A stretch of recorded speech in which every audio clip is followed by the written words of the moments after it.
7h18. Segundo a Organização Mundial de Saúde, a incidência de câncer deve aumentar em 63% nos próximos 20 anos, sendo 1.900.000 de novos casos de câncer coloretal. No Brasil, a doença atinge mais de 40 mil pessoas por ano e, com o envelhecimento da população, estima-se que as mortes cresçam até 2025. Hoje, o câncer de intestino é o terceiro que mais mata, atrás somente dos tumores de mama em mulheres e de pulmão em homens. A campanha Março Azul chama atenção para a necessidade de associar hábitos de vida saudável a uma rotina de consultas, exames periódicos. Vou conversar sobre esse assunto, diagnóstico precoce, tratamentos, tudo que envolve essa doença. Vou conversar agora com o cirurgião-geral Leonardo Emílio. Bom dia, doutor. Bom dia, como estamos? Tudo bem? Muito obrigado. Tudo certo, obrigado ao senhor pela disponibilidade de estarmos conversando 00:19, mais um assunto muito importante, né, doutor? A qualquer hora do dia ou da noite. Esse assunto é importantíssimo para ser dito, para ser falado, ser debatido.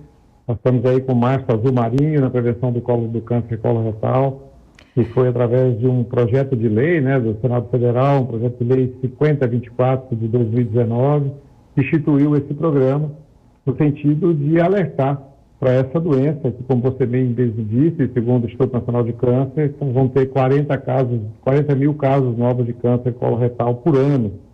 É o segundo câncer em mortalidade, em efeito de morte, tanto em homens como em mulheres, e a sua incidência no homem só perde para o câncer de próstata e na mulher para o câncer de mama. Então, e qual é a grande questão? A grande questão é que a prevenção, né, o rastreamento do câncer coloretal, ele salva vidas. Então, o rastreamento do câncer coloretal começa, obviamente, com a identificação de sintomas simples, que são sintomas como mudança do hábito intestinal. Aquele indivíduo que tinha o intestino regularmente funcionante, todo dia ia ao banheiro com evacuação normal, em algum momento ele muda, ele passa a prender demais o intestino, sem nenhuma causa definida por ingesta alimentar inadequada, ou ele passa a ter diarreia na sua condição primária, cólicas abdominais, dores, meteorismo, com excesso de gás excessivo e, obviamente, a perda do sangue nas fezes, que já é quase sempre um sintoma avançado da doença. Então, alterações mínimas, a mudança do comportamento intestinal, ela é fundamental. E lembrar que a partir de 45 anos é mandatório que se faça uma investigação do intestino de forma direta, através de um exame objetivo, que é a colonoscopia. Que nada mais é do que passar uma câmera pelo ânus, que faz todo um exame do seu intestino grosso, e esse exame é capaz de não só fazer o diagnóstico, como tratar a grande maioria das lesões, que são os pólipos, né, que na verdade os cânceres dos pólipos coloretais, que são crescimentos anormais do cólon, do reto, que podem se transformar em câncer, né, ao longo desse tempo, se não forem removidos em tempo hábil. Então, na imensa maioria das vezes, os pólipos são de tratamento endoscópico, nem precisam ser operados em tratamento cirúrgico mais extenso. Então, é muito importante lembrar esse conceito de que o rastreamento do câncer coloretal salva vidas, ele muda a evolução da doença. E hoje, o diagnóstico precoce da doença, nós chegamos a uma taxa de sobrevida próxima de 100% no diagnóstico precoce, quer seja com tratamento endoscópico ou mesmo com tratamento cirúrgico, né? Doutor, agora o senhor falou em sintomas. Quando já há sintomas perceptíveis, é porque já está num caso avançado? Existe alguns casos que o senhor falou, né, fazer o exame de colonoscopia a partir dos 45 anos. Para quem tem casos já na família, que tenha tido já câncer de intestino, estar mais atento antes para exames antes dessa idade? Sim, então o rastreamento regular ele começa a partir de 45 anos, tanto em homens como em mulher, na prevenção dessa história, né, toda. Recomenda-se que adultos de 45 a 75 anos sejam rastreados para o câncer coloretal a cada 5 anos, sem história familiar. Com história familiar, a gente puxa esse 45 anos para 40 anos, em alguns outros trabalhos, sociedades médicas mundiais já sugere 35 anos como início da avaliação, quando você tem uma história familiar do câncer, como um descendente direto, sou filho de um portador de câncer de reto ou de um câncer de colo, e que, nesse sentido, tem um irmão que desenvolveu uma doença de câncer de colo retal, nós puxamos esses doentes por 35 anos. Mas A grande questão é essa percepção, que não é difícil de você ver. É óbvio que é afastado condições alimentares, mas a mudança dos hábitos intestinais, essa percepção de que aquele hábito intestinal que funcionava todos os dias e passa a ter obstipação ou diarreia, isso é muito importante. A gente repete isso porque são percepções simples que você no dia a dia começa a ver. Nossa, meu intestino mudou o funcionamento e eu não mudei nada. Eu estava comendo normal, não estou fazendo nenhuma dieta, continuo tomando água, trabalho como sempre trabalhei, mas ele mudou. Vamos buscar a causa para poder saber o que está acontecendo. E aí entra a questão do rastreamento, da percepção.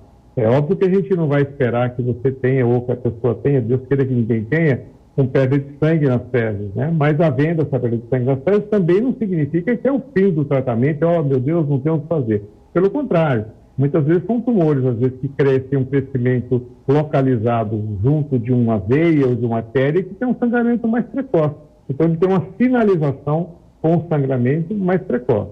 Via de regra, os sangramentos são de lesões que já têm um certo grau de evolução. Mas antecedendo a isso, essa percepção do funcionamento é muito importante. A dor abdominal, dor tipo uma cãibra abdominal, uma cólica mal definida no abdômen que começa a aparecer do nada e culmina com uma diarreia.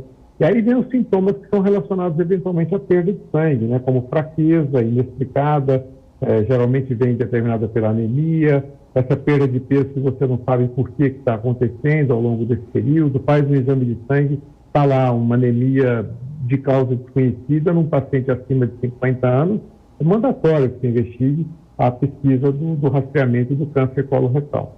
E lembrar que o câncer coloretal hoje tem tratamentos, como eu disse, desde da colonoscopia, que são os tratamentos endoscópicos, os tratamentos videocirúrgicos através da videolaparoscopia, e hoje, incorporados já dentro do tratamento, o tratamento por via robótica, que a gente faz principalmente para os cânceres de reto, os cânceres mais distais, e que nos permitem uma detecção muito mais segura e efetiva, até mesmo no sentido de remover o maior número de linfonodos, de gânglios que eventualmente poderiam estar comprometidos no tumor de reto, chegando até mais próximo do ânus nessa detecção e aumentando, obviamente, a margem de segurança nessas cirurgias. Então, nesse sentido, a percepção de que o câncer coloretal é um problema grande na minha vida, não. É um problema a se encarar e a tratar e a resolver. E com a grande chance de você ter uma cura, mesmo nos estágios intermediários de evolução, e ficar resolvido o seu problema e seguir o curso da sua vida normal. Vamos seguir a vida e na imensa maioria das vezes, os pacientes acabam tendo um fim duro da vida por outra causa, que não tem nenhuma relação com o câncer coloretal. Lembrar que adultos de 75 anos para cima, é sempre bom conversar com o seu médico sobre essa necessidade de triagem. Então, de 45 a 75, a gente recomenda de cada 5 anos, acima de 75 para frente, né? A gente discute, obviamente, condições clínicas, questões próprias do paciente, o risco de se fazer essa reavaliação desses pacientes, e, ao mesmo tempo, questões outras que podem estar envolvidas com a ocorrência de anemia nesses pacientes. O que determina, doutor? Existe algo que pode ser um comportamento de risco para as pessoas que venham a desenvolver ou não, a cuidar da alimentação? O que pode ajudar como prevenção? Então, na verdade, uma das coisas importantes relacionadas ao câncer coloretal é a prevenção da obesidade. A gente sabe que a obesidade por si só é um fator determinante, a infiltração gordurosa da raiz do intestino, que é exatamente onde saem os vasos, as artérias que levam sangue para o nosso intestino, esse conteúdo maior de gordura, obviamente com maior número de gânglios, é o paciente que tem um processo outro inflamatório, porque a obesidade é uma doença inflamatória, e por si só ela pode ser um fator gerador de células atípicas dentro de um colo. Então, obesidade é um problema. Dentro da obesidade, o consumo de álcool e cigarro está associado a essa condição toda, que pode associar ao maior risco. E nós sabemos que o uso de carne vermelha, principalmente o uso de carne vermelha muito queimada, que tem muito hidrocarboneto, são aquelas carnes muito tostadas, muito queimadas, e não é só carne, hein? Na verdade, qualquer tipo de alimento muito torrado, com essa produção dessa substância que nós chamamos de hidrocarbonetos, eles têm uma oncogênese maior uma estimulação maior na formação, na eventual formação do câncer. Então, obesidade, reduzir o consumo de carne vermelha, quem tem fator de risco na família, né? Cigarro e bebida alcoólica, cigarro fora, bebida alcoólica com moderação, obviamente, e praticar atividade física regularmente, até mesmo para se manter uma condição de distanciamento da própria obesidade, né? Então, nesse sentido, esses fatores são fundamentais. A incidência de câncer de colo, de intestino, no paciente obeso, em alguns trabalhos, eles são demonstrados como até de 4 a 6 vezes mais incidente do que nos pacientes que não são obesos, mesmo com constituição familiar de presença de câncer de colo retal. 00:29, estamos conversando com o cirurgião-geral Leonardo Emílio sobre o câncer no colo e no reto. Doutor, o senhor fica por aí, eu vou fazer um intervalo rapidinho e a gente segue o nosso bate-papo aqui. O Headline News já volta. Tá bom.